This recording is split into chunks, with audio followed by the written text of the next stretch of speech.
In this video, we're going to take a look at Organic Studio's Rogalian. Let's jump straight to the end with my opinion.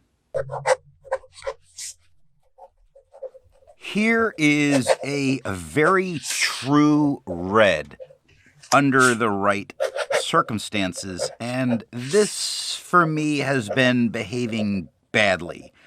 That I'll explain at the end of this part. It gives good tone variation by pen, which is not really common all the time.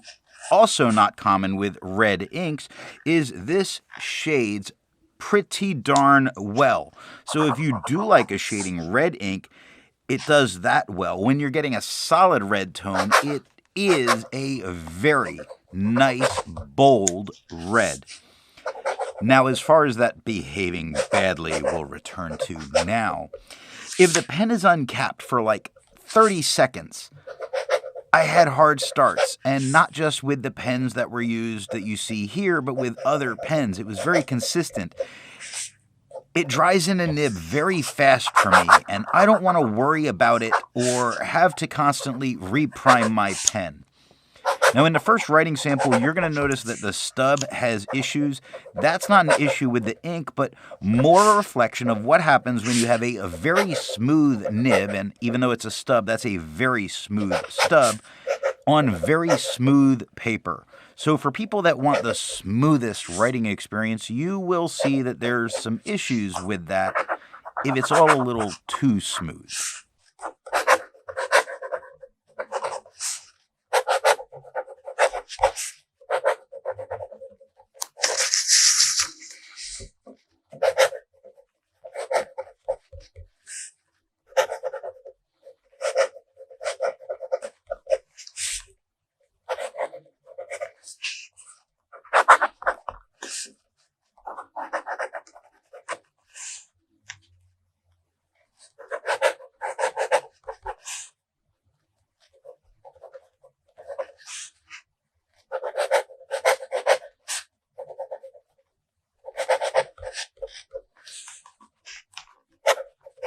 I like to change things up by using a different pen each day. Today that pen is a Hero 7035 with a fine nib.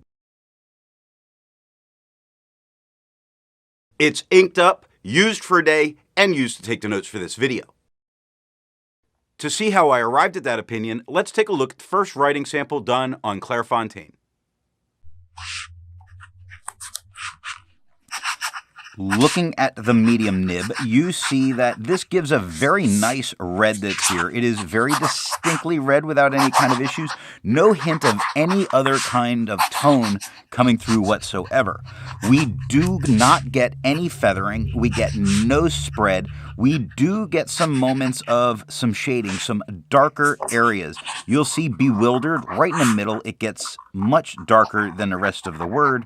You'll see fleeting. Does the same thing. It's not horrible, it's just not for me.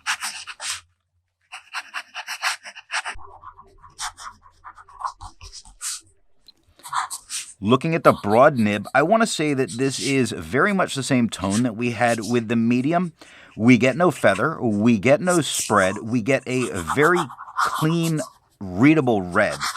It shades. Now, the shading looks really good in what's going on here. The only thing, I mentioned it, this will be the last time I say it, but shading reds aren't for me. I could have dealt with the lighter, but more that darker tone the entire time through and been very happy.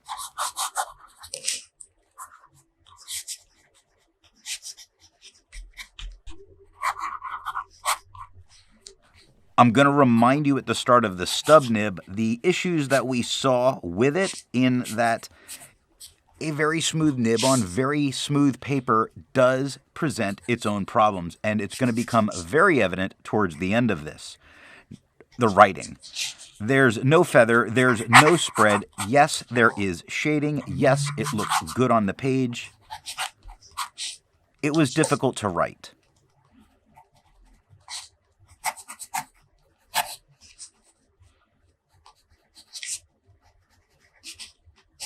Looking at the back of the page, you see that we get no bleeding, no ghosting, no issues whatsoever. To have a range of experience with this ink, all of the writing samples are done with A Kaweco Sport with a medium nib.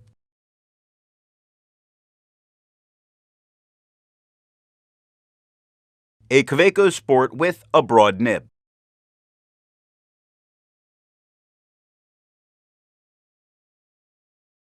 A Kaweco Sport with a 1.5 stub.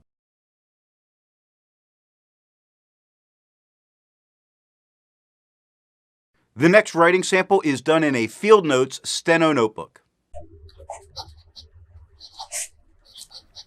Looking at the medium nib, it looks a little better to me than it did on the Clairfontaine. The tone is more solid. We get no feather, we get no spread. We do still get some of the shading. Not a whole lot, though. It's very much under control. I think it's looking very nice as a red. So if this is a paper you frequently use, here is a pretty good ink for it, other issues aside.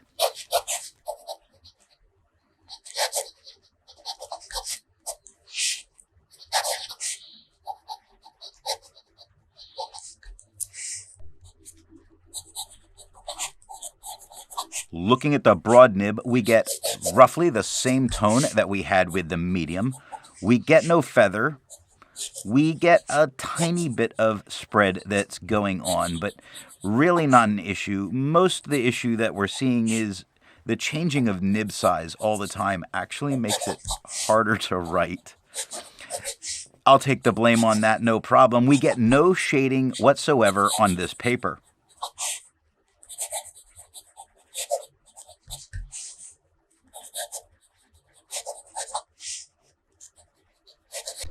Looking at the stub nib, it looks a little bit darker than we had with the broad.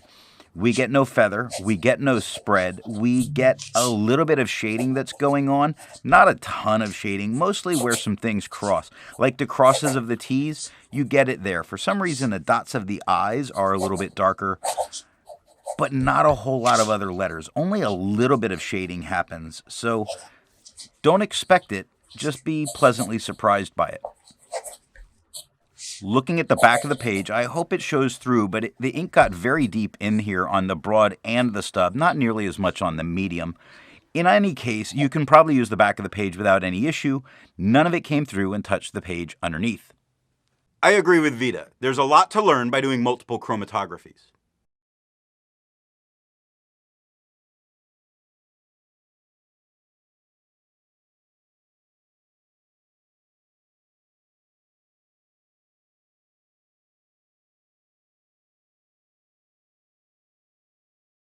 The next writing sample is done in an AmPad Steno notebook. Looking at the medium nib, this is a beautiful tone of red that we're getting on this paper without a doubt. We're not getting any feathering, we're not getting any spread. The only time it shows any idea of shading is when I went back over on the fifth line of writing in Inherent, right at the beginning. Other than that, no shading, beautiful performance.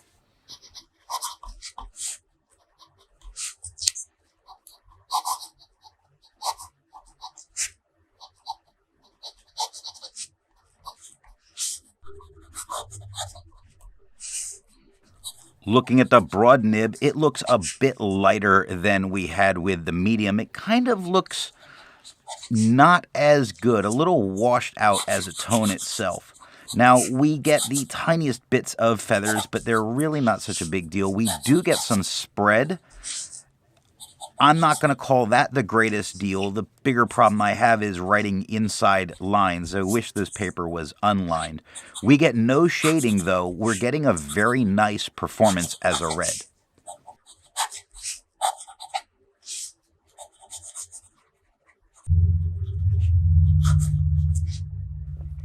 Looking at the stub nib, you can see how absorbent this paper is. It was really pulling that ink. A very dark tone, by far the darkest tone that we've seen. Yes, we get a tiny bit of feathering. Yes, we get a tiny bit of spread. It's not made for fountain pens. No, we don't get any shading. I love this tone right here. If I could get this on the Clairfontaine, I would be in love with this ink. Looking at the back of the page, you see how deep it got in with that stub. Nothing came through, touched the page underneath. The stub, you can't use the back of the page. Broad, maybe. Medium, definitely can use the back of the page. Resistance tests are done to see how this ink can be expected to perform on the page, and more importantly, how hard it may be to clean from your pen.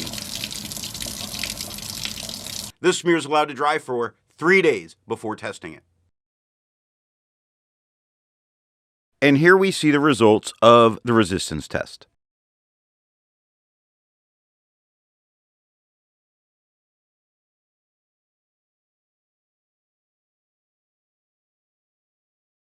The next writing sample is done in a national Steno notebook.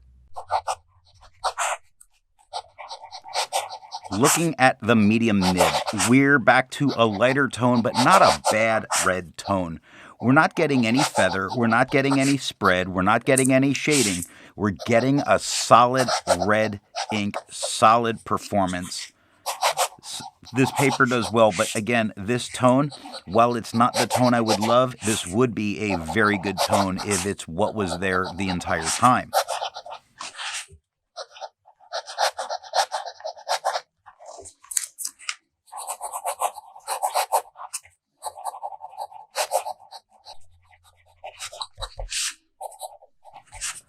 Looking at the broad nib, I think it largely comes through as slightly darker than the medium. Now, we're not getting any kind of feathering and we're not getting any kind of spread. I will say we're seeing some tone variation. Look at the W in who on that top line. It's a bit lighter than the rest of the word. In the second line, look at irrational and the tone changes that go on. Same with need and not. Third line, any.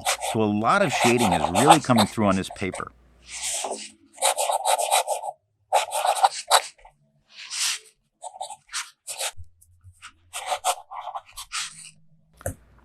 Looking at the stub nib, through this whole writing here, it's going to be kind of interesting because it's going to go from a very dark to a much lighter tone. It's going to really shade down the entire time, so I don't know if it's shading. We're not really getting any feathering. We're not getting any spread. Again, as far as the shading, it's not shading in words, but the writing as a whole, from the top left down to the top bottom right through this whole thing, you're going to see it get lighter the entire time. Looking at the back of the page, we get nothing but good news. The ghosting, well under control, easily using the back of the page. Bleeding, none. Not a worry, not a problem. With over 1,000 inks reviewed, let's take a look at some color comparables. Here is Ackerman number 19. Here is Noodler's Nikita.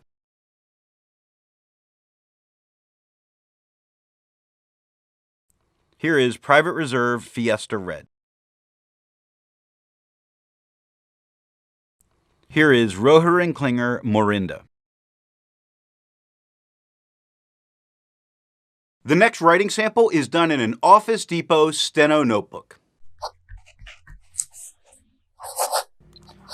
Looking at the medium nib, we get a pleasant tone of red, though lighter. It's pleasant enough. It's probably the nicest looking tone that we're going to get on the page, though the lightest. We're not getting any feathering. We're not getting any spread. We're not getting any shading. Again, it is the most pleasant tone of this red on this paper.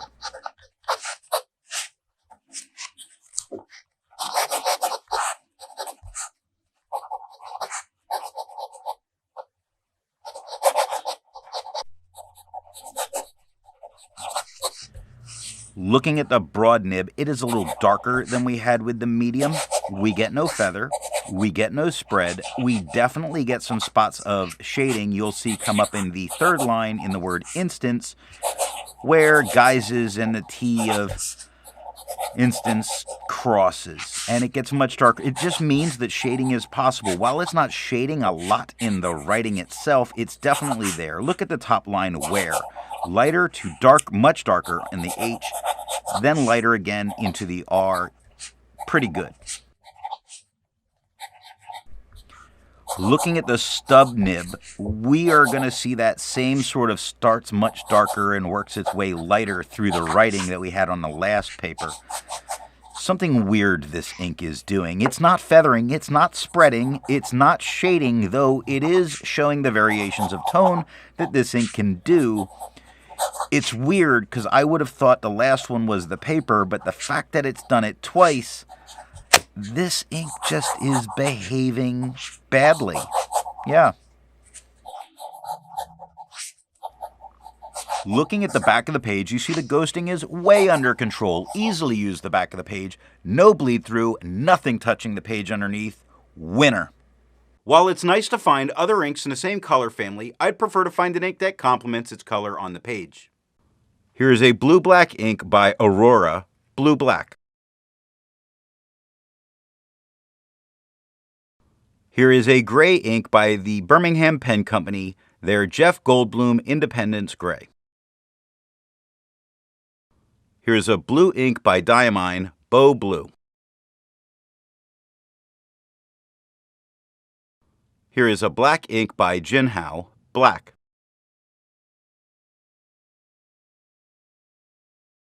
The last writing sample is done on 20-pound copy paper.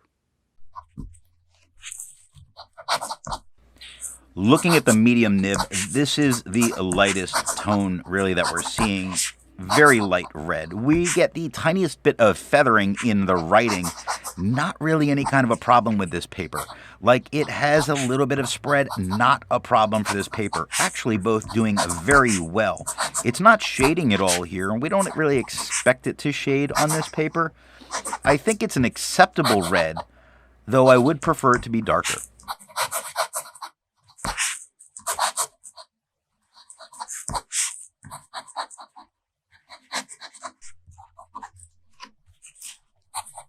Looking at the broad nib, the first thing you're going to notice is the woolly feet of every single thing written. It feathers a lot. Tiny feathers the entire way through.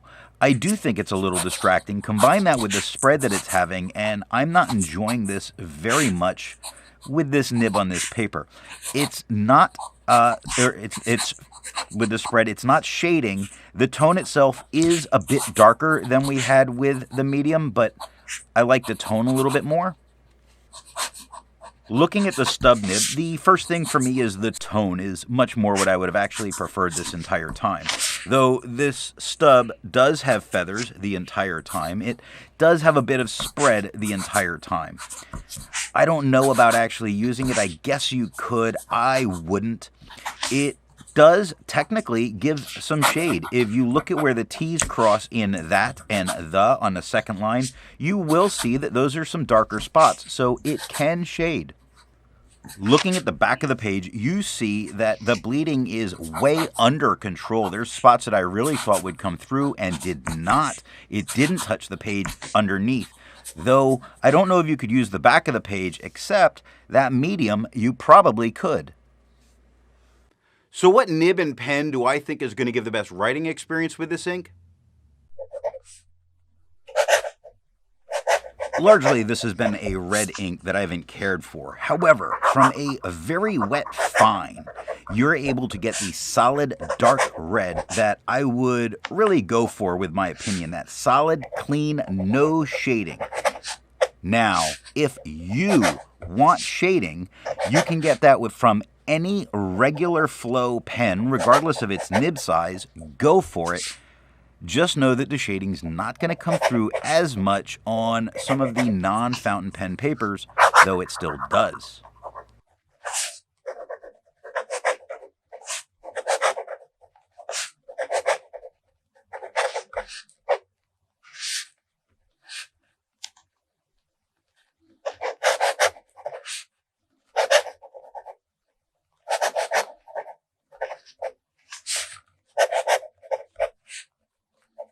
I hope you got something out of this video, and if you did, do all that YouTubery stuff.